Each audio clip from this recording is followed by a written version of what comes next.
പ്രിയമുള്ളവരെ, ഇന്നത്തെ വീഡിയോയിലൂടെ ഒരു പ്രധാന പുസ്തകത്തിൻ്റെ റിവ്യൂ ആണ് നടത്തുന്നത്.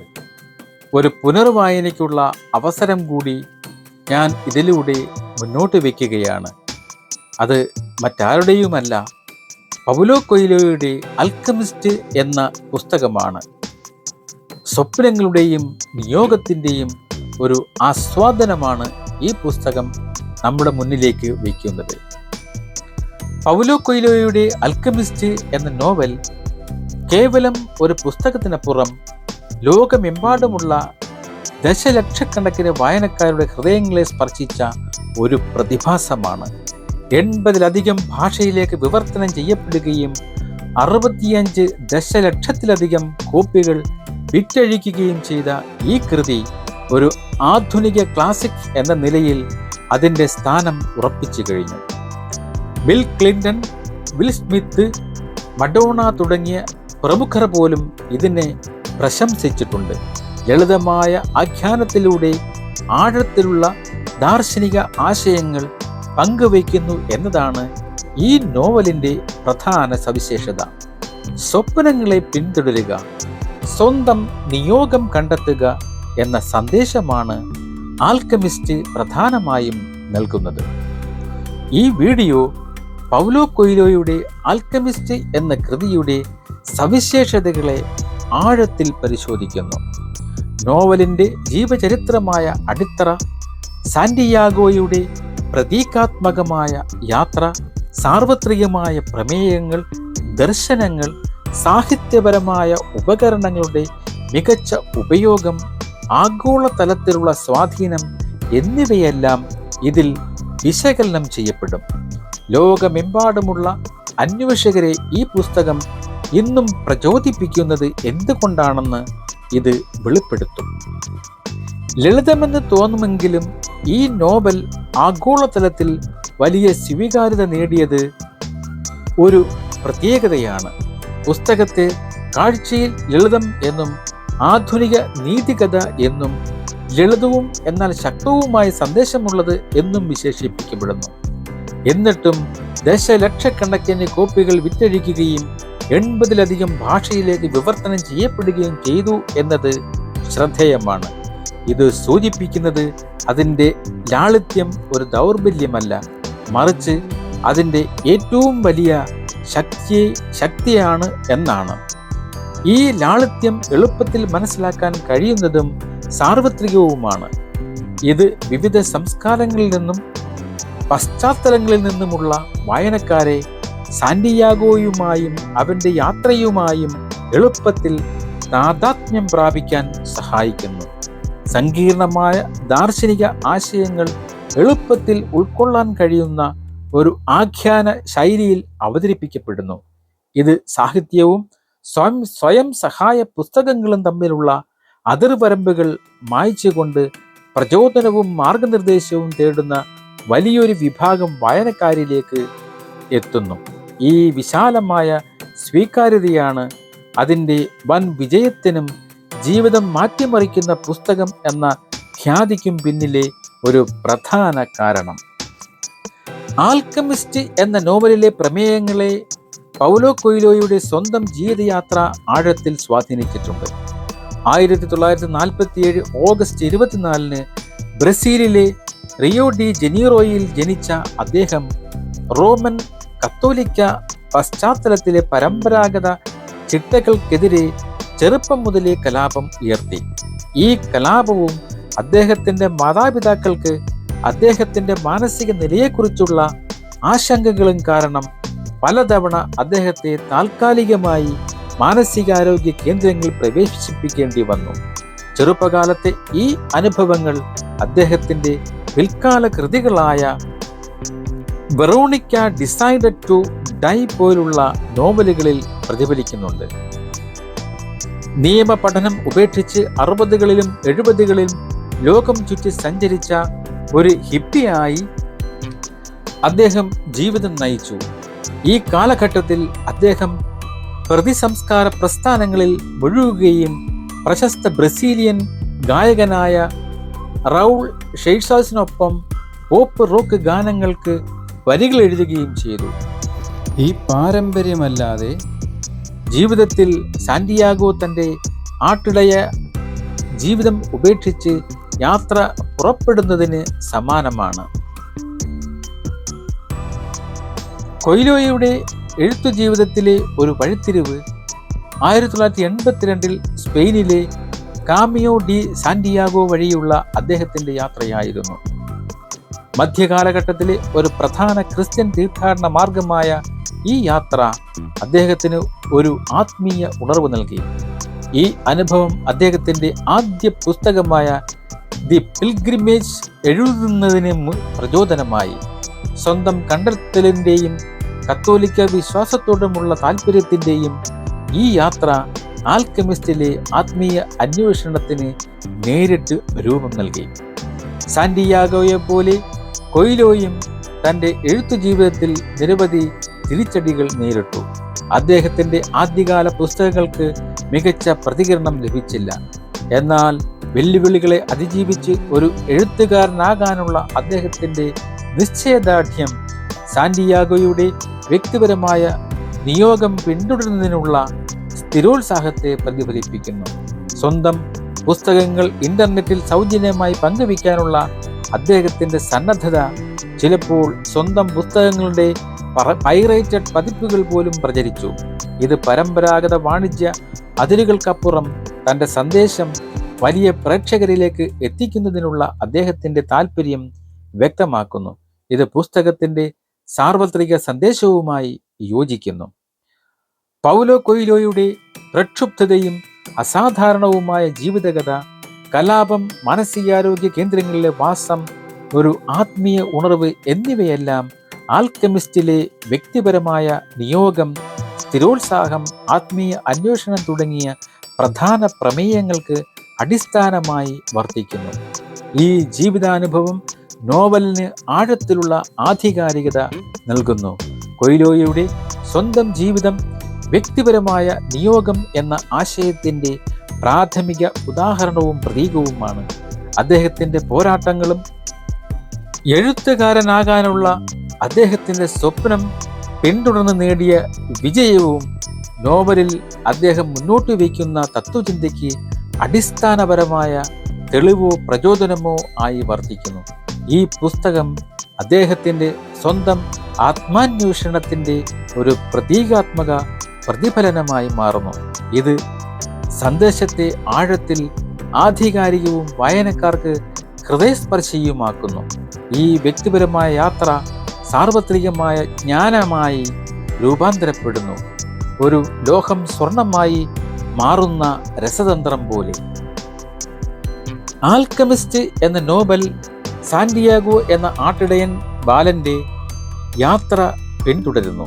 ഒരു പഴയ പള്ളിയിൽ ഉറങ്ങുമ്പോൾ ഈജിപ്തിലെ പിരമിഡുകൾക്കരികിൽ ഒരു നിധി കണ്ടെത്തുന്നതിനെക്കുറിച്ച് സാന്റിയാഗോയ്ക്ക് ആവർത്തിച്ച് സ്വപ്നം കാണുന്നിടത്താണ് കഥ ആരംഭിക്കുന്നത്.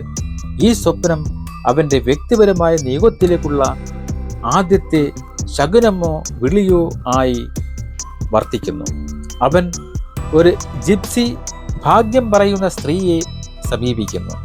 അവൾ ഈ സ്വപ്നത്തെ ഒരു പ്രവചനമായി വ്യാഖ്യാനിക്കുകയും പിരമിഡുകളിൽ നിധി കണ്ടെത്തുമെന്ന് അവനോട് പറയുകയും ചെയ്യുന്നു. തുടർന്ന് സാന്റിയാഗോ രാജാവായ മെൽക്കിസെദക്കിനെ കണ്ടുമുട്ടുന്നു. മെൽക്കിസെദക്ക് വ്യക്തിപരമായ നിയോഗം എന്ന ആശയം പരിചയപ്പെടുത്തുകയും തൻ്റെ ആടുകളെ വിറ്റ് ഈജിപ്തിലേക്ക് യാത്ര ചെയ്യാനും തൻ്റെ വിധി പൂർത്തിയാക്കാനും സാന്റിയാഗോയെ പ്രോത്സാഹിപ്പിക്കുകയും ചെയ്യുന്നു. ശകുനങ്ങളെ വായിക്കാൻ സഹായിക്കുന്ന ഉറീം തുമ്മീം എന്നീ 2 കല്ലുകളും അദ്ദേഹം സാന്റിയാഗോയ്ക്ക് നൽകുന്നു. ആഫ്രിക്കയിലെ ടാൻജറിയിൽ എത്തിയ ഉടൻ തനിക്ക് പിരമിഡുകളിലേക്ക് വഴികാട്ടാമെന്ന് വാഗ്ദാനം ചെയ്ത് ഒരാൾ സാന്റിയാഗോയെ കബളിപ്പിച്ച് അവൻ്റെ പണമെല്ലാം മോഷ്ടിക്കുന്നു. ഇത് അവൻ്റെ ആദ്യത്തെ പ്രധാന തടസ്സവും അവൻ്റെ നിശ്ചയദാർഢ്യത്തിനുള്ള പരീക്ഷണവുമായി വർത്തിക്കുന്നു. പണം സമ്പാദിക്കുന്നതിനായി സാന്റിയാഗോ ഒരു ക്രിസ്റ്റൽ വ്യാപാരിയുടെ കീഴിൽ ജോലി ചെയ്യുന്നു. അവൻ്റെ നൂതനമായ ആശയങ്ങൾ വ്യാപാരിയുടെ ബിസിനസ് അഭിവൃദ്ധിപ്പെടുത്താൻ സഹായിക്കുന്നു. എന്നാൽ ക്രിസ്റ്റൽ വ്യാപാരി സ്വന്തം വ്യക്തിപരമായ നിയോഗം ഭയം കാരണം ഉപേക്ഷിച്ച ഒരാളുടെ പ്രതീകമായി മാറുന്നു. മരുഭൂമിയിലൂടെയുള്ള യാത്രാസംഘത്തിൽ സാന്റിയാഗോ ഒരു ഇംഗ്ലീഷുകാരനെ കണ്ടുമുട്ടുന്നു. അയാൾ ഒരു ആൽക്കമിസ്റ്റിനെയും ഫിലോസഫേഴ്സ് സ്റ്റോണിനെയും തേടുകയായിരുന്നു. ഈ കണ്ടുമുട്ടൽ സാന്റിയാഗോയെ രസതന്ത്രത്തിന്റെ ബൗദ്ധികമായ അന്വേഷണത്തിലേക്ക് പരിചയപ്പെടുത്തുന്നു. ഇത് ലോകത്തെക്കുറിച്ചുള്ള അവന്റെ അവബോധപരമായ ധാരണയിൽ നിന്ന് വ്യത്യസ്തമാണ്. ഒരു മരുപ്പച്ചയിൽ വെച്ച് സാന്റിയാഗോ ഫാത്തിമ എന്ന അറബി പെൺകുട്ടിയുമായി പ്രണയത്തിലാകുന്നു. യാത്ര പൂർത്തിയാക്കിയ ശേഷം മാത്രം വിവാഹം കഴിക്കാമെന്ന് അവൾ സമ്മതിക്കുന്നു. ഇത് യഥാർത്ഥ സ്നേഹം ഒരാളുടെ വിധിയെ തടസ്സപ്പെടുത്തുകയില്ല, മറിച്ച് പിന്തുണയ്ക്കുകയാണ് ചെയ്യുന്നതെന്ന് അവനെ പഠിപ്പിക്കുന്നു. ഒടുവിൽ സാന്റിയാഗോ ജ്ഞാനിയായ ആൽക്കമിസ്റ്റിനെ കണ്ടുമുട്ടുന്നു. അദ്ദേഹം അവന്റെ വഴികാട്ടിയായി മാറുന്നു. ആൽക്കമിസ്റ്റ് അവനെ അവന്റെ യഥാർത്ഥ സ്വത്വം തിരിച്ചറിയാനും ലോകത്തിന്റെ ആത്മാവിനെ മനസ്സിലാക്കാനും പ്രകൃതിയോട് സംവദിക്കാനും പഠിപ്പിക്കുന്നു. ആൽക്കമിസ്റ്റ് സാന്റിയാഗോയെ കാറ്റായി മാറാൻ പ്രേരിപ്പിക്കുന്നു. ഇത് ലോകത്തിന്റെ ആത്മാവുമായുള്ള അവന്റെ ബന്ധത്തിന്റെ ആഴത്തിലുള്ള പ്രകടനമാണ്. അവസാനം സാന്റിയാഗോ പെരുമടികളിൽ എത്തുകയും നിധി കുഴിക്കാൻ തുടങ്ങുകയും ചെയ്യുന്നു. എന്നാൽ വീണ്ടും കള്ളന്മാരാൽ കൊള്ളയടിക്കപ്പെടുന്നു. കള്ളന്മാർ അവനെ പരിഹസിക്കുകയും അവരുടെ നേതാവ് സ്പെയിനിലെ ഒരു പഴയ പള്ളിയിലെ ഒരു സിന്ദൂര മരത്തിനടിയിൽ നിധി ഒഴിച്ചെടുക്കുന്നതിനെ കുറിച്ച് താൻ കണ്ട ഒരു സ്വപ്നം വിവരിക്കുകയും ചെയ്യുന്നു. സാന്റിയാഗോയുടെ യാത്ര ആരംഭിച്ച അതേ സ്ഥലം. സാന്റിയാഗോ ഈ ശകുനം തിരിച്ചറിയുകയും തൻ്റെ നിധി എവിടെയാണെന്ന് മനസ്സിലാക്കുകയും ചെയ്യുന്നു. അവൻ സ്പെയിനിലേക്ക് മടങ്ങുകയും തൻ്റെ ആദ്യ സ്വപ്നം കണ്ട അതേ സ്ഥലത്ത് നിധി കണ്ടെത്തുകയും ചെയ്യുന്നു. ഇത് അവൻ്റെ വ്യക്തിപരമായ നിയോഗം പൂർത്തിയാക്കാൻ അവനെ സഹായിക്കുന്നു. ഈ യാത്രയുടെ വൃത്താകൃതിയിലുള്ള സ്വഭാവം നാം അന്വേഷിക്കുന്നത് പലപ്പോഴും നമ്മൾ വിചാരിക്കുന്നതിലും അടുത്തു തന്നെയുണ്ട് എന്ന് സൂചിപ്പിക്കുന്നു. യഥാർത്ഥ നിധി ഭൗതികമായ സ്വർണമല്ല, മറിച്ച് യാത്രയിലൂടെ നേടിയെടുത്ത ജ്ഞാനം, ആത്മജ്ഞാനം, ആത്മീയ വളർച്ച എന്നിവയാണെന്ന് ഇത് ഊന്നിപ്പറയുന്നു. യാത്ര തന്നെയാണ് യഥാർത്ഥ നിധി. വീട്ടിലെ നിധി എന്ന അന്താരാഷ്ട്ര നാടോടി കഥാ മാതൃകയെ ആഖ്യാനത്തിന്റെ നട്ടെല്ലായി ഉപയോഗിക്കുന്നത് ആൽക്കമിസ്റ്റിനെ ഒരു സാധാരണ സാഹസിക കഥയിൽ നിന്ന് ആഴത്തിലുള്ള ഒരു പ്രതീകാത്മക കഥയായി മാറ്റുന്നു. ഇവിടെ ഭൗതികമായ യാത്ര ആന്തരികവും പരിവർത്തനപരവുമായ ഒരു അന്വേഷണത്തിന്റെ രൂപകമായി വർത്തിക്കുന്നു. ആവർത്തിച്ചുള്ള തടസ്സങ്ങളും യാത്രയുടെ വൃത്താകൃതിയിലുള്ള സ്വഭാവവും ഈ പ്രതീകാത്മക ഘടനയുടെ അവിഭാജ്യ ഘടകങ്ങളാണ്. ഇത് യഥാർത്ഥ സമ്പത്ത് സ്ഥിരോത്സാഹത്തിലൂടെ നേടുന്ന ജ്ഞാനത്തിലും ആത്മജ്ഞാനത്തിലുമാണെന്ന് ഊന്നിപ്പറയുന്നു. നിധി എപ്പോഴും വീട്ടിൽ തന്നെ ഉണ്ടായിരുന്നുവെങ്കിൽ എന്തിനാണ് ഇത്രയും കഠിനമായ യാത്ര? ഈ ചോദ്യം ഒരു പ്രധാന നിരീക്ഷണത്തിലേക്ക് നയിക്കുന്നു. യാത്രയും അതിലെ പരീക്ഷണങ്ങളും കണ്ടുമുട്ടലുകളും സ്വയം ശുദ്ധീകരണത്തിൻ്റെ സാക്ഷാത്കാരത്തിൻ്റെയും പ്രക്രിയയാണ്. നിധി എന്നത് കേവലം സ്വർണമല്ല, അത് സാന്റിയാഗോ നേടിയെടുത്ത ജ്ഞാനം, പ്രതിരോധശേഷി, ആത്മീയ ധാരണ എന്നിവയാണ്. കൊള്ളയടിക്കപ്പെടുന്ന സംഭവങ്ങൾ ഭൗതികമായ അറ്റാച്ച്മെൻറ്റുകളെയും നിഷ്കളങ്കമായ ധാരണകളെയും ഇല്ലാതാക്കുന്നതിനെ പ്രതീകപ്പെടുത്തുന്നു. ഇത് സാന്റിയാഗോയെ അവൻ്റെ ആന്തരിക ശക്തികളെയും ലോകത്തിൻ്റെ ആത്മാവിനെയും ആശ്രയിക്കാൻ പ്രേരിപ്പിക്കുന്നു. ഈ പ്രതീകാത്മക ഘടന സൂചിപ്പിക്കുന്നത് ഒരാളുടെ വ്യക്തിപരമായ നിയോഗം പൂർത്തിയാക്കുക എന്നത് ഒരു നിശ്ചിത ബാഹ്യ ലക്ഷ്യസ്ഥാനത്ത് എത്തുക എന്നതിനേക്കാൾ ആന്തരികമായ ഒരു പരിവർത്തനത്തിന് വിധേയനാകുക എന്നതാണ്. വീട്ടിലെ നിധി എന്ന ആശയം സൂചിപ്പിക്കുന്നത് സന്തോഷത്തിനും പൂർണ്ണതയ്ക്കുമുള്ള കഴിവ് എപ്പോഴും ഉള്ളിൽ തന്നെയുണ്ട്. എന്നാൽ അത് പൂർണ്ണമായി തിരിച്ചറിയാനും വിലമതിക്കാനും ലോകവുമായും അതിൻ്റെ വെല്ലുവിളികളുമായും സജീവവും ധീരവുമായ ഇടപെടൽ ആവശ്യമാണ്. ഈ ആന്തരിക രസതന്ത്രത്തിന് യാത്ര ഒരു അനിവാര്യമായ ഉത്തേജകമാണ്. ആൽക്കെമിസ്റ്റ് നിരവധി ആഴത്തിലുള്ള പ്രമേയങ്ങളും ദാർശനിക ആശയങ്ങളും ഉൾക്കൊള്ളുന്നു. അവ സാന്റിയാഗോയുടെ യാത്രയിലൂടെ അനാവരണം ചെയ്യപ്പെടുന്നു. ഈ പ്രമേയങ്ങൾ പുസ്തകത്തിൻ്റെ സാർവത്രിക ആകർഷണത്തിന് കാരണമാകുന്നു. ഈ പുസ്തകത്തിൻ്റെ പ്രധാന പ്രമേയങ്ങളും ദർശനങ്ങളും നമുക്കൊന്ന് വിശകലനം ചെയ്യാം. ഇതിൽ പ്രധാനമായിട്ടുള്ളത് വ്യക്തിപരമായ നിയോഗമാണ്.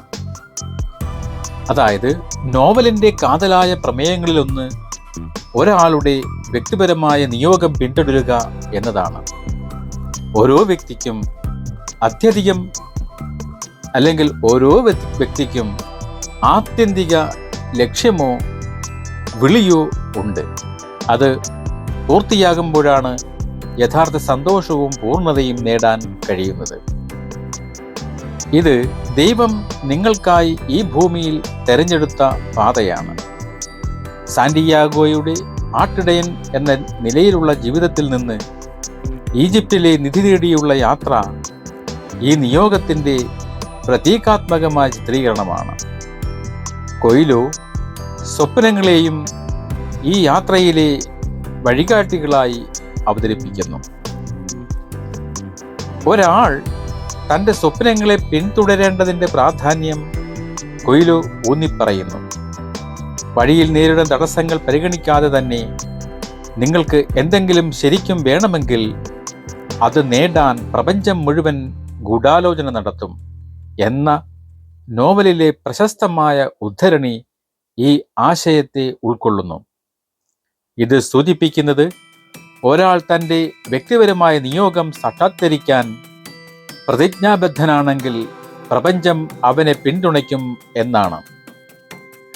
മറ്റൊരു പ്രമേയം ഈ നോവലിൽ പറയുന്നത് ലോകത്തിൻ്റെ ആത്മാവാണ്, സോൾ ഓഫ് ദ വേൾഡ്.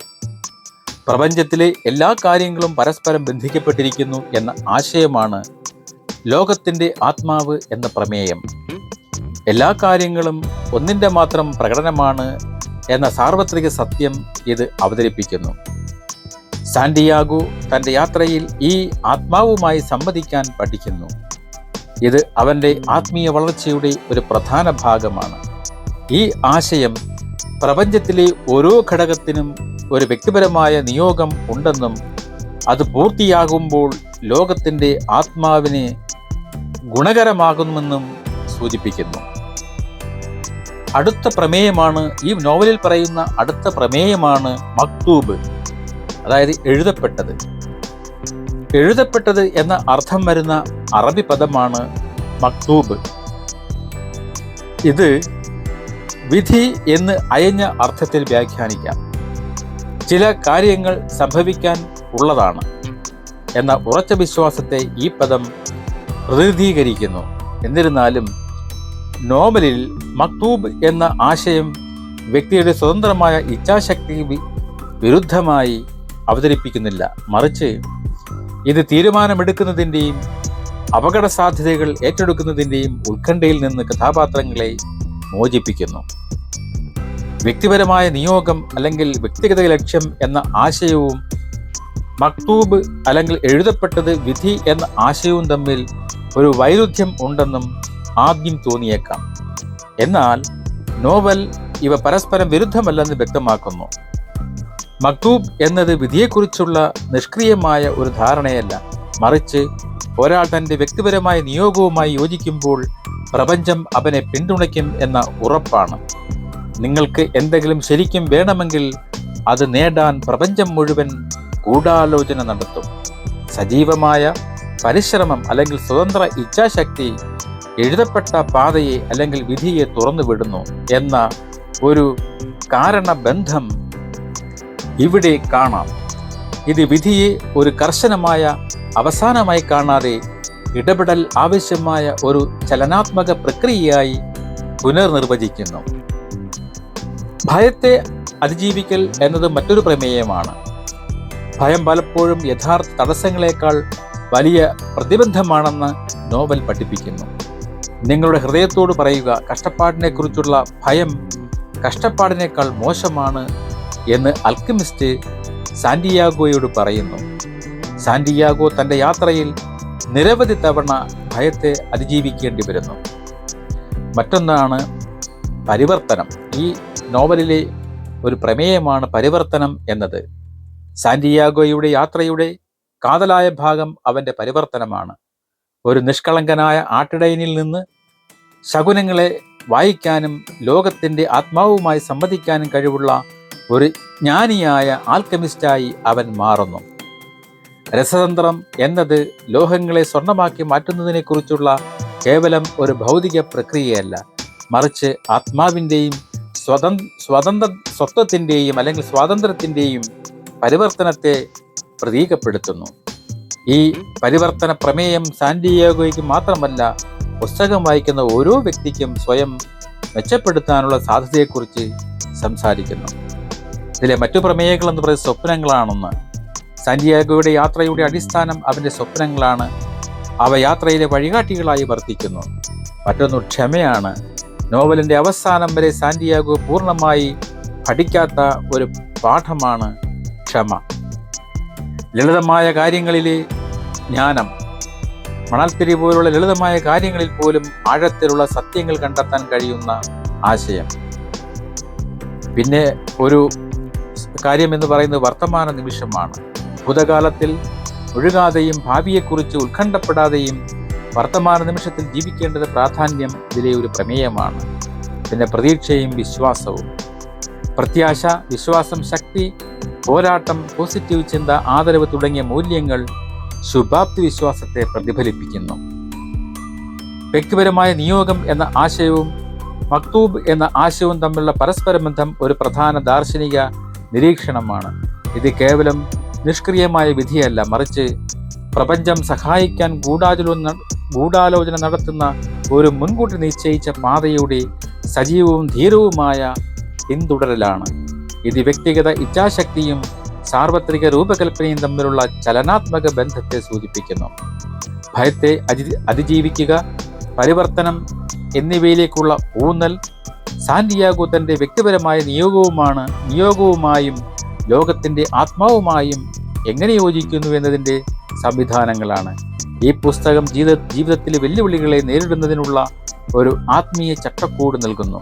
ധൈര്യം, ആത്മവിശ്വാസം, ലോകത്തിൻ്റെ ശകനങ്ങളോടുള്ള ശ്രദ്ധ എന്നിവ ഇത് പ്രോത്സാഹിപ്പിക്കുന്നു.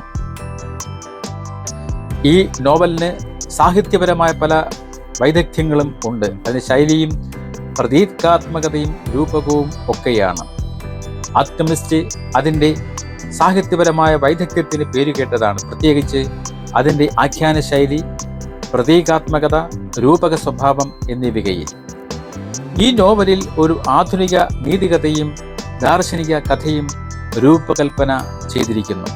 ഇത് 13-ാം നൂറ്റാണ്ടിലെ പേർഷ്യൻ കവി റൂമിയുടെ 1001 രാവുകൾ എന്ന കവിതയിൽ നിന്ന് പ്രചോദനം ഉൾക്കൊണ്ടതാണ്. സാന്റിയാഗോയുടെ ആട്ടിടയൻ എന്ന നിലയിലുള്ള യാത്ര അവൻ്റെ വിധി പൂർത്തിയാക്കാനുള്ള ഒരു ആത്മീയ അന്വേഷണമാണ്. ഇത് വീട്ടിലെ നിധി എന്ന അന്താരാഷ്ട്ര നാടോടിക്കഥ മാതൃകയുമായി യോജിക്കുന്നു. നോവൽ ഒരു രൂപകമായി വായിക്കപ്പെടാം. ഇത് സ്വയം കണ്ടെത്തലിൻ്റെയും ആത്മീയ വളർച്ചയുടെയും യാത്രയെ പ്രതിനിധീകരിക്കുന്നു. പ്രപഞ്ചം ഒരാളുടെ വിധി പൂർത്തിയാക്കാൻ സഹായിക്കുന്നു എന്ന ആശയത്തിൻ്റെ ആഖ്യാനപരമായ ചിത്രീകരണമാണിത്. ആൽക്കെമിസ്റ്റ് മാന്ത്രിക യാഥാർത്ഥ്യവാദം എന്ന ആഖ്യാന രീതി ഉപയോഗിക്കുന്നു. ഇത് യാഥാർത്ഥ്യത്തെയും അതിശയകരമായ കാര്യങ്ങളെയും സമന്വയിപ്പിക്കുന്നു. സാധാരണ കാര്യങ്ങളും അസാധാരണ കാര്യങ്ങളും ഒരേപോലെ യാഥാർത്ഥ്യമായി അവതരിപ്പിക്കപ്പെടുന്നു. സാന്റിയാഗോ ശകുനങ്ങളെ വായിക്കുകയും ലോകത്തിൻ്റെ ആത്മാവുമായി സംവദിക്കുകയും ചെയ്യുന്നത് ഈ ശൈലിയുടെ ഭാഗമാണ്. മാന്ത്രിക യാഥാർത്ഥ്യവാദം കേവലം ഒരു ശൈലീയപരമായ തിരഞ്ഞെടുപ്പല്ല, മറിച്ച് ലോകത്തിൻ്റെ ആത്മാവ് എന്ന ആശയത്തെ ഒരാളുടെ യാത്രയിൽ പ്രപഞ്ചത്തിൻ്റെ സജീവമായ പങ്കിനെ അറിയിക്കുന്നതിന് ഇത് അഭിവാജ്യമാണ്. ഈ ശൈലി ആത്മീയവും മെറ്റാഫിസിക്കൽ ആയ ആശയങ്ങളെ ആഖ്യാനത്തിനുള്ളിൽ മൂർത്തവും വിശ്വസനീയവുമാക്കുന്നു. ഇത് പുസ്തകത്തിൻ്റെ പ്രധാന തത്വചിന്തയെ വായനക്കാർക്ക് സ്വീകാര്യമാക്കാനും സഹായിക്കുന്നു. ഈ നോവലിൻ്റെ മറ്റൊരു പ്രത്യേകതയാണ് ഇതിൻ്റെ സാർവത്രികത എന്ന് പറയുന്നത്. യൂണിവേഴ്സാലിറ്റി അല്ലെങ്കിൽ യൂണിവേഴ്സലിസം. നോവലിൻ്റെ പ്രധാന ഘടന സാർവത്രികതയ്ക്ക് ഊന്നൽ നൽകുന്നു. കഥാപാത്രങ്ങളെക്കുറിച്ചുള്ള വിവരണം വളരെ കുറവാണ്. ഇത് വായനക്കാർക്ക് സാന്റിയാഗോവുമായി എളുപ്പത്തിൽ താതാത്മ്യം പ്രാപിക്കാൻ സഹായിക്കുന്നു. സാർവത്രിക സത്യങ്ങൾ പഠിപ്പിക്കുക എന്നത് ഈ കൃതിയുടെ ലക്ഷ്യമാണ്. ഈ പുസ്തകത്തിൻ്റെ സാർവത്രികതയാണ് ഇതിൻ്റെ ഫലപ്രാപ്തിക്ക് ഒരു പ്രധാന കാരണം. കഥാപാത്രങ്ങളുടെ വിവരണം കുറയ്ക്കുന്നത് വിവിധ പശ്ചാത്തലങ്ങളിൽ നിന്നുള്ള വായനക്കാർക്ക് സാന്റിയാഗോവുമായി എളുപ്പത്തിൽ ബന്ധപ്പെടാൻ കഴിയുന്നു. ഇത് ദാർശനിക പാഠങ്ങളെ സാർവത്രികമായി പ്രയോഗിക്കാൻ കഴിയുന്നതാക്കുന്നു, അല്ലാതെ ഒരു പ്രത്യേക സാംസ്കാരിക പശ്ചാത്തലത്തിൽ മാത്രം ഒതുക്കുന്നില്ല. പിന്നെ ഈ നോവലിൻ്റെ മറ്റൊരു പ്രത്യേകതയാണ് ഇതിൻ്റെ പ്രതീകാത്മക, സിംബോളിസം.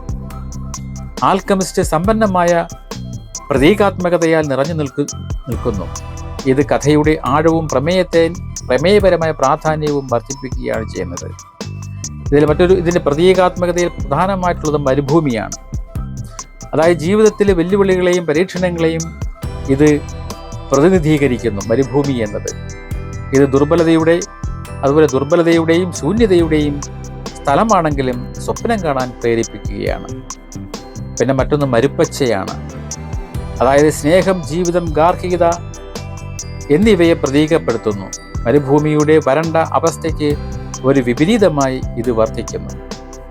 മറ്റൊന്നാണ് ആടുകൾ.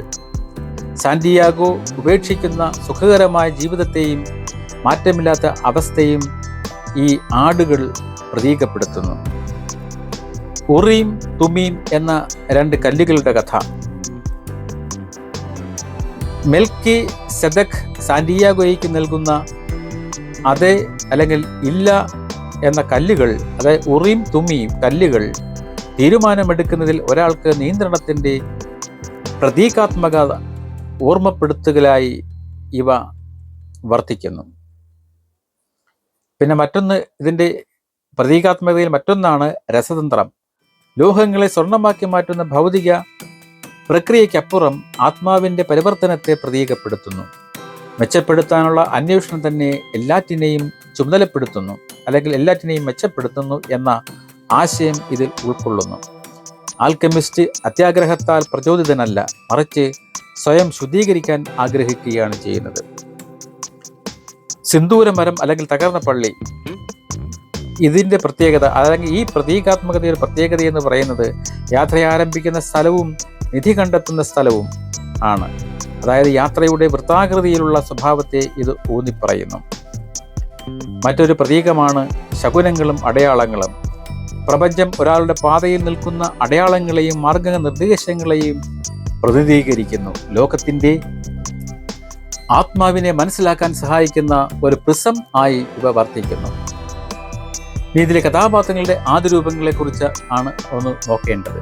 അതായത് നോവലിലെ കഥാപാത്രങ്ങൾ സങ്കീർണമായ വ്യക്തികളല്ല, മറിച്ച് സാർവത്രിക ആശയങ്ങളെ പ്രതിനിധീകരിക്കുന്ന ആദ്യ രൂപങ്ങളാണ്. ഇത് കഥയുടെ രൂപക സ്വഭാവത്തെയും സാർവത്രിക പ്രയോഗത്തെയും ശക്തിപ്പെടുത്തുന്നു. ഇതിൽ സാന്റിയാഗോ എന്ന പ്രധാന കഥാപാത്രം നോക്കാം. നോവലിലെ നായകൻ ഒരു ആട്ടിടയൻ. സ്വപ്നം കാണാനും സ്വന്തം വേരുകൾ ഓർമ്മിക്കാനുമുള്ള മനുഷ്യൻ്റെ പ്രേരണയെ പ്രതിനിധീകരിക്കുന്നു. സ്വന്തം വിധി തേടുന്ന ഓരോ വ്യക്തിയും അവൻ പ്രതിനിധീകരിക്കുന്നു.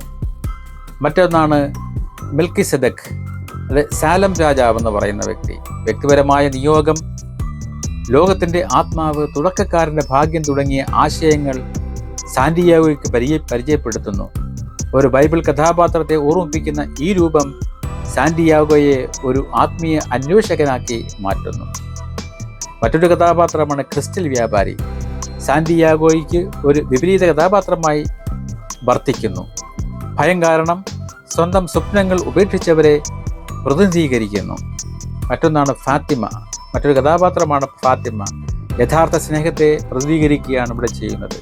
ഇത് ഒരാളുടെ വ്യക്തിപരമായ നിയോഗത്തെ തടസ്സപ്പെടുത്തുന്നില്ല, മറിച്ച് അതിനെ പ്രോത്സാഹിപ്പിക്കുകയാണ് ഇവിടെ ഫാത്തിമ ചെയ്യുന്നത്. പിന്നെ മറ്റൊരു കഥാപാത്രമാണ് ആൽക്കെമിസ്റ്റ്. നോവലിൻ്റെ തലക്കെട്ടിലെ കഥാപാത്രം ജ്ഞാനിയായ വഴികാട്ടി. ജീവിതത്തിൻ്റെ ആഴത്തിലുള്ള സത്യങ്ങളെക്കുറിച്ചുള്ള അറിവിനെ അവൻ ഉൾക്കൊള്ളുന്നു. ലോകവുമായി സംവദിക്കാൻ സാന്റിയാഗോയെ പഠിപ്പിക്കുന്നു.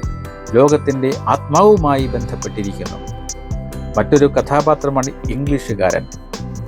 അന്വേഷകൻ, ബുദ്ധിജീവി സാന്റിയാഗോയുടെ അവബോധബോധത്തിൻ്റെ ധാരണയ്ക്ക് വിപരീതമായി നിൽക്കുന്നു.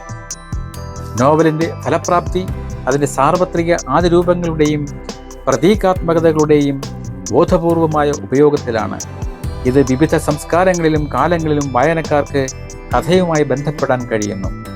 മാന്ത്രിക യാഥാർത്ഥ്യവാദം കേവലം ഒരു ശൈലീപരമായ തെരഞ്ഞെടുപ്പല്ല. ഇത് ലോകത്തിൻ്റെ ആത്മാവ് എന്ന ആശയത്തെയും ഒരാളുടെ യാത്രയിൽ പ്രപഞ്ചത്തിൻ്റെ സജീവമായ പങ്കിനെയും അറിയിക്കുന്നത് അഭിവാജ്യമാണ്. കഥാപാത്രങ്ങൾ സങ്കീർണമായ വ്യക്തികളല്ല, മറിച്ച് പ്രതീകാത്മകമായ പ്രതിനിധാനങ്ങളാണ്. ഇത് രൂപക സ്വഭാവത്തെ, പാഠങ്ങളുടെ സാർവത്രിക പ്രയോഗത്തെയും ശക്തിപ്പെടുത്തുന്നു. മരുഭൂമിയിലെ വെല്ലുവിളികൾ സാന്റിയാഗോയുടെ പരിവർത്തനത്തിന് അനിവാര്യമാണ്. ഒരു ലോഹം സ്വർണമായി മാറ്റുന്നത് പോലെ ഇത് സൂചിപ്പിക്കുന്നത് തടസ്സങ്ങൾ പാതയുടെ ഭാഗമാണ്, അല്ലാതെ അതിൽ നിന്നുള്ള വ്യതിചലനമല്ല. ഈ നോവലിൻ്റെ ആഗോള സ്വീകാര്യതയും നിരൂപക കാഴ്ചപ്പാടുകളും നോക്കേണ്ടതുണ്ട്. ആൽക്കമിസ്റ്റ് ആഗോളതലത്തിൽ വലിയ സ്വീകാര്യത നേടിയിട്ടുണ്ട്. 65-ലധികം ഭാഷകളിലേക്ക് വിവർത്തനം ചെയ്യപ്പെടുകയും 80-ലധികം ഭാഷകളിൽ ലഭ്യമാകുകയും ചെയ്ത ഈ പുസ്തകം 65 ദശലക്ഷത്തിലധികം കോപ്പികൾ വിറ്റഴിച്ച് ഒരു അന്താരാഷ്ട്ര ബെസ്റ്റ് സെല്ലറായി മാറി. ഏറ്റവും കൂടുതൽ വിവർത്തനം ചെയ്യപ്പെട്ട ജീവിച്ചിരിക്കുന്ന രചയിതാവിൻ്റെ പുസ്തകത്തിനുള്ള ഗിന്നസ് ലോക റെക്കോർഡും നീൽസൺ ഗോൾഡൻ ബുക്ക് അവാർഡും ഇത് നേടിയിട്ടുണ്ട്. Bill Clinton, will Smith, Madonna തുടങ്ങിയ പ്രമുഖ വ്യക്തികൾ ഈ പുസ്തകത്തെ പ്രശംസിച്ചിട്ടുണ്ട്. പലരും ഇതിനെ ആത്മീയ വഴികാട്ടി എന്നും സ്വയം സഹായ ക്ലാസിക് എന്നും വിശേഷിപ്പിച്ചിരിക്കുന്നു. ഇത് പ്രചോദനം നൽകുന്നതും ജീവിതം മാറ്റിമറിക്കുന്നതുമായ ആണെന്ന് പല വായനക്കാരും പറയുന്നു. എന്നിരുന്നാലും ആൽക്കമിസ്റ്റ് ചില നിരൂപകരുടെ വിമർശനങ്ങളെയും നേരിട്ടിട്ടുണ്ട്. ചില നിരൂപകർ കൊയ്ലോയെ സാഹിത്യമായി വേഷം മാറിയ വൻകിട സ്വയം സഹായ കഥകൾ നിർമ്മിക്കുന്നതായി കുറ്റപ്പെടുത്തുന്നു. സാഹിത്യത്തെക്കാൾ കൂടുതൽ സ്വയം സഹായം എന്നും ഇതിനെ വിശേഷിപ്പിക്കാറുണ്ട്. ചിലർ പുസ്തകത്തിൻ്റെ സന്ദേശം അമിതമായി ലളിതമായോ അല്ലെങ്കിൽ നിഷ്കളങ്കമായോ ആയി തോന്നുന്നു എന്നും പറയാറുണ്ട്. ഭാഷ അതിലളിതമാണെന്നും സന്ദേശം വ്യക്തവും ആഴമില്ലാത്തതുമാണെന്നും ചിലർ അഭിപ്രായപ്പെടുന്നുണ്ട്. ഈ പുസ്തകത്തിൻ്റെ നിരൂപക സ്വീകാര്യതയും അല്ലെങ്കിൽ ലളിതമെന്നോ സ്വയം സഹായമെന്നോ ഉള്ള വിമർശനം അതിൻ്റെ വലിയ ജനപ്രീതിയും, അതായത് ജീവിതം മാറ്റിമറിക്കുന്ന പുസ്തകം അല്ലെങ്കിൽ ആത്മീയ വഴികാട്ടിയും തമ്മിലുള്ള വൈരുദ്ധ്യം ഒരു പ്രധാന നിരീക്ഷണമാണ്. ഇത് സൂചിപ്പിക്കുന്നത് ഒരു വലിയ പ്രേക്ഷകരെ സംബന്ധിച്ചിടത്തോളം നേരിട്ടുള്ളതും പ്രചോദനം നൽകുന്നതുമായ സന്ദേശം സാഹിത്യപരമായ സങ്കീർണതയേക്കാൾ പ്രധാനമാണ്. സങ്കീർണമായ ലോകത്തിൽ മാർഗനിർദ്ദേശത്തിനും അർത്ഥത്തിനും വേണ്ടിയുള്ള ഒരു ആവശ്യം നിറവേറ്റിക്കൊണ്ട് എളുപ്പത്തിൽ മനസ്സിലാക്കാവുന്ന ജ്ഞാനം നൽകാനുള്ള അതിൻ്റെ കഴിവിലാണ് പുസ്തകത്തിൻ്റെ ശക്തി. ഈ പുസ്തകം പരമ്പരാഗത സാഹിത്യ രൂപത്തിൽ നിന്ന് വ്യത്യസ്തമായ ഒരു തലത്തിലാണ് പ്രവർത്തിക്കുന്നത്. ദശലക്ഷക്കണക്കിന് ആളുകൾക്ക് ഇതിൻ്റെ മൂല്യം സങ്കീർണമായ ഗദ്യത്തിലോ ആഖ്യാനപരമായ പുതുമയിലോ അല്ല, മറിച്ച് അതിൻ്റെ നേരിട്ടുള്ള ശാക്തീകരിക്കുന്ന സന്ദേശത്തിലാണ്. സാഹിത്യ നിരൂപകർക്ക് അതിന് ദൗർബല്യം അല്ലെങ്കിൽ ലാളിത്യം ഇതിന് ദൗർബല്യമുണ്ട് അല്ലെങ്കിൽ ലാളിത്യമുണ്ട് എന്ന് തോന്നുന്നത് ആഗോളതലത്തിലുള്ള വൈവിധ്യമാർന്ന വായനക്കാർക്ക് ഇത് ശക്തിയായി മാറുന്നു. ഇത് ആഴത്തിലുള്ളതും എന്നാൽ എളുപ്പത്തിൽ മനസ്സിലാക്കാവുന്നതുമായ ജ്ഞാനവും പ്രചോദനവും തേടുന്നവരെ ആകർഷിക്കുന്നു. ഇത് ആൽക്കമിസ്റ്റിനെ സാധാരണ സാഹിത്യ വർഗീകരണങ്ങളെ അതിലംഘിക്കുന്ന ഒരു പ്രതിഭാസമായി സ്ഥാപിക്കുന്നു. ആത്മീയ മാർഗനിർദ്ദേശത്തിനോ പ്രചോദനാത്മക സാഹിത്യത്തിനോ സമാനമായ ഒരു പങ്ക് ഇത് നിറവേറ്റുന്നു. ഒരു ആധുനിക അന്വേഷകന് ആൽക്കമിസ്റ്റിൻ്റെ കാലാതീതമായ സന്ദേശമാണ് ഈ പുസ്തകം നൽകുന്നത്. പൗലോ കൊയ്ലോയുടെ ആൽക്കമിസ്റ്റ് എന്നത് വെറുമൊരു നോവലല്ല, മറിച്ച് സ്വപ്നങ്ങളെ പിന്തുടരാനും സ്വന്തം നിയോഗം കണ്ടെത്താനും ഭയത്തെ അതിജീവിക്കാനും വർത്തമാന നിമിഷത്തിൽ ജീവിക്കാനും ആഹ്വാനം ചെയ്യുന്ന ഒരു ദാർശനിക വഴികാട്ടിയാണ്. സാന്റിയാഗോയുടെ യാത്ര ഒരു ആട്ടിടയനിൽ നിന്ന് ആത്മീയമായി വളർന്ന ഒരു അന്വേഷകനിലേക്കുള്ള അവൻ്റെ പരിവർത്തനം ഓരോ വ്യക്തിക്കും സ്വന്തം ജീവിതത്തിൽ നേടാൻ കഴിയുന്ന ആന്തരിക രസതന്ത്രത്തെ പ്രതിഫലിപ്പിക്കുന്നു. നോവലിൻ്റെ സാർവത്രിക ആകർഷണം അതിൻ്റെ ലളിതമായ ആഖ്യാനശൈലിയും ആദ്യ രൂപമായ കഥാപാത്രങ്ങളും പ്രതീകാത്മകതയിലും അധിഷ്ഠിതമാണ്. ഇത് സങ്കീർണമായ ദാർശനിക ആശയങ്ങളെ ലോകമെമ്പാടുമുള്ള വായനക്കാർക്ക് എളുപ്പത്തിൽ മനസ്സിലാക്കാൻ കഴിയുന്ന രൂപത്തിൽ അവതരിപ്പിക്കുന്നു. കൊയ്ലോയുടെ സ്വന്തം ജീവിത അനുഭവങ്ങൾ നോവലിൻ്റെ പ്രമേയങ്ങൾക്ക് ആധികാരികത നൽകുന്നു. ഇത് പുസ്തകത്തെ ഒരു വ്യക്തിപരമായ സാക്ഷ്യം, സാർവത്രിക ജ്ഞാനത്തിൻ്റെ ഉറവിടവും ആക്കുന്നു. ആൽക്കമിസ്റ്റ് നൽകുന്ന പ്രധാന സന്ദേശം യഥാർത്ഥ വിധി പലപ്പോഴും നമ്മുടെ യാത്രയിലാണെന്നും അത് നമ്മെ എവിടെ എത്തിച്ചാലും ആ യാത്രയിലൂടെ നാം നേടുന്ന ജ്ഞാനവും ആത്മജ്ഞാനവുമാണ് ഏറ്റവും വിലപ്പെട്ടതെന്നുമാണ്. നിങ്ങൾക്ക് എന്തെങ്കിലും ശരിക്കും വേണമെങ്കിൽ അത് നേടാൻ പ്രപഞ്ചം മുഴുവൻ ഗൂഢാലോചന നടത്തും എന്ന സന്ദേശം ലോകമെമ്പാടുമുള്ള ദശലക്ഷക്കണക്കിന് ആളുകൾക്ക് ഇന്നും പ്രതീക്ഷയും പ്രചോദനവും നൽകുന്നു. ഈ പുസ്തകം ഒരു ഓർമ്മപ്പെടുത്തലാണ്. നമ്മുടെ സ്വപ്നങ്ങളെ പിന്തുടരാനും പ്രപഞ്ചത്തിൻ്റെ അടയാളങ്ങൾ ശ്രദ്ധിക്കാനും നമ്മുടെ ഉള്ളിലെ ആൽക്കമിസ്റ്റിനെ വിശ്വസിക്കാനും നാം ധൈര്യപ്പെടുകയാണെങ്കിൽ നമ്മുടെ വ്യക്തിപരമായ നിയോഗം സാക്ഷാത്കരിക്കാൻ കഴിയും. ഇത് കാലാതീതമായ ഒരു കഥയാണ്. ഓരോ തലമുറയിലെയും അന്വേഷകരുമായി ഇത് സംവദിക്കുന്നു.